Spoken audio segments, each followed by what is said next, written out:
বিহুটো পালেহি যেতিয়া ভাবিলোঁ আজি চুঙা চাউলকে ট্ৰাই কৰা যাওক। সেয়েহে এনেকৈ বৰা চাউল মই ধুই মেলি লৈ বাঁহৰ চুঙা কাটি লৈ চুঙাত এয়া ভৰালোঁ আৰু 3-4টামান চুঙা ৰেডি কৰিলোঁ। এনেকৈ ভৰাই ভৰাই মই গোটেই ৰাতিটো মানে 10 ঘণ্টামান পানীত তিয়াই থলোঁ আৰু কলগছৰ পাতেৰে এনেকৈ সোপা দিলোঁ।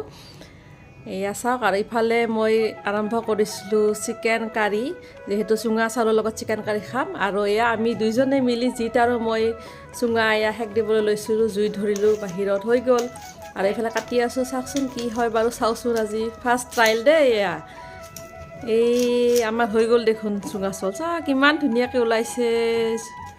এইয়া ধুনীয়া হৈছে, মোৰ মতে ধুনীয়া, আপোনালোকে নাজানো কি কয় আৰু দেই। এয়া মোৰ ফাৰ্ষ্ট টাইম। আৰু এয়া আমি লৈছোঁ চিকেন কাৰী আৰু আটাইকেইটাই বহি ধুনীয়াকৈ খালোঁ। সঁচাকৈ দেই, ভালেই লাগিছে দেখোন।